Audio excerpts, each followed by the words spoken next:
Ok? Então, o resumo ele existe justamente para isso. Para que você, enquanto um pesquisador que esteja buscando trabalhos em uma determinada área temática, possa dar uma rápida lida no resumo e identificar se o tema te interessa ou não.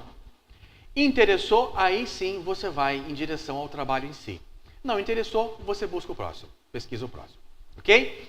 Então, estrutura que nós propomos a vocês para o resumo, uma frase com a área temática, uma outra frase descrevendo rapidamente o objeto de estudo, na sequência o problema que você identificou, que você estudou lá no objeto de estudo, os objetivos de maneira sucinta, os objetivos que você buscou atender com a sua pesquisa, a metodologia, ou seja, como que você buscou chegar às respostas e, finalmente, mais uma ou duas frases com os resultados obtidos. Perfeito?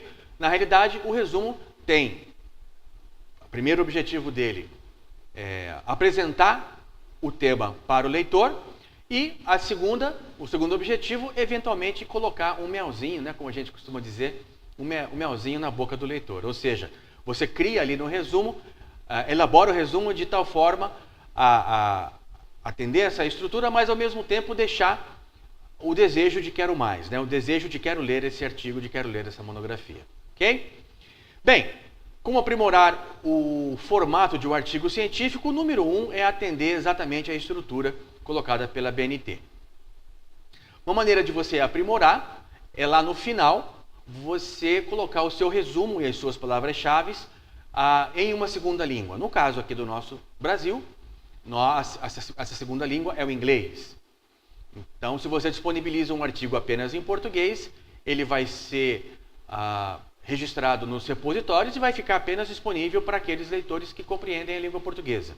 Mas se você colocar o resumo também em inglês, esse resumo em inglês também vai para o repositório e pode chamar a atenção de estrangeiros, né? Então eu coloquei aqui nesses slides um pequeno exemplo, né, dessa questão da tradução. Lembrar o seguinte para vocês, pessoal. No Google, o Google tem o Google Tradutor, onde você pode pegar um trecho de texto, colocar lá e ele vai te trazer esse texto traduzido para várias outras línguas, né, principalmente o inglês. Mas observar para vocês que essa tradução ela é palavra a palavra. Muitas vezes a tradução que você tem do Google Tradutor, ela não coloca, né, não coloca a estrutura gramatical adequada uma vez traduzido para o inglês ou para o espanhol. Então, tomem esse cuidado. Se você for traduzir e for usar o Google Tradutor, é importante que você tenha alguém com conhecimento mais profundo da língua fazer uma correção dessa tradução. Tá certo? Ele vai traduzir as palavras para você, mas às vezes essa tradução acaba ficando sem sentido para o leitor de língua inglesa, para o leitor de uma outra língua. Então não se resumam a achar que a tradução do Google Tradutor resolve o seu problema. Não. Né? Tenham alguém que realmente compreende a estrutura gramatical da língua inglesa fazer a correção dessa tradução. Ok? Agora, algumas dicas para as quais você deve se atentar antes de fazer a entrega do trabalho, né? Conferir a estrutura final, vamos relembrar, resumo, introdução, revisão de literatura, desenvolvimento e conclusão, e mais os pós-textuais. Se você elaborou um questionário, um roteiro de entrevista, ele vai entrar lá no final, na região dos pós-textuais, no caso, nos apêndices. E se você utilizou alguma tabela, algum relatório proveniente do objeto de estudo, né, com dados já sintetizados, tabelas, por exemplo, elas também podem entrar no final, nos elementos pós-textuais, mas aí não seria um apêndice, seria um anexo. Ok? Subdividir principalmente introdução, desenvolvimento e conclusão, que é a estrutura básica definida pela ABNT. Passar por pelo menos uma correção. Mas vocês vejam que na sugestão do cronograma, né, que nós colocamos para vocês, tanto na apostila como aqui na aula, vocês vão observar que ali tem inseridas mais ou menos 3 correções. Mas, na pior das hipóteses, uma correção feita pelo orientador antes de você fazer a entrega final. Nem que ele faça apenas a correção da sua versão final, você aplique as correções que ele indicou e aí finalmente você faça a entrega do trabalho, né? Ter em mente que cada sessão tem um peso na definição da nota final.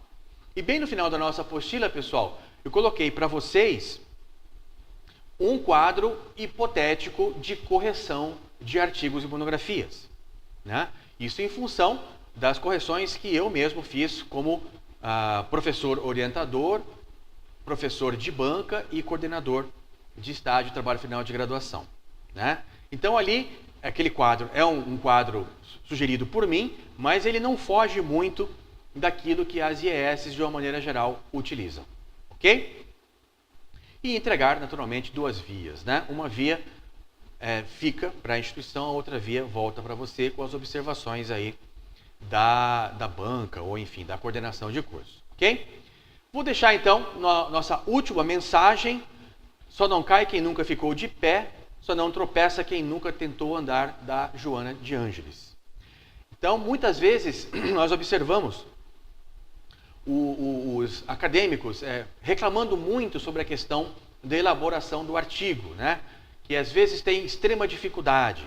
Gente, ter dificuldade é normal. Para muitos de vocês que estão me assistindo, é a primeira vez que você elabora um documento de 15 páginas. Não se elabora um documento de 15 páginas do dia para a noite ou da noite para o dia, né? Ele tem que ser construído. Por isso, a estrutura da construção do muro do conhecimento, né? Que é assim que eu chamo na apostila. E você ir construindo, e à medida que for construindo o conhecimento sobre o tema que você escolheu, você vai então elaborando o texto. Vai fechando ali o seu quebra-cabeças até que no final, então, depois de um mês de trabalho, segundo a nossa proposta aqui, você tem o seu trabalho finalmente pronto. Então é natural que você cometa uma série de erros, que você tropece, que você caia. Só que ficar no chão é uma escolha sua, né? Você pode ficar no chão ou você pode levantar. Essa é uma escolha sua. O que eu quero dizer com isso? Você pode se acabrunhar por causa de um erro, por causa de um problema, ou você pode correr atrás e tentar resolvê-lo, né? Discutir sobre ele, identificar onde foi o problema, onde foi o tropeço, corrigir e seguir adiante, né? Esse é justamente o processo de aprendizagem que está inserido aí na construção de um documento como um artigo, eventualmente uma monografia, ok? Obrigado, então, por terem investido nesse curso. Eu tenho certeza que ele poderá ajudar na construção aí, na elaboração do seu artigo.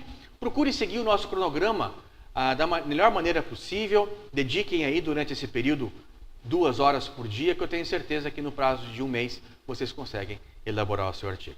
Até a próxima oportunidade. Bom trabalho. Tchau.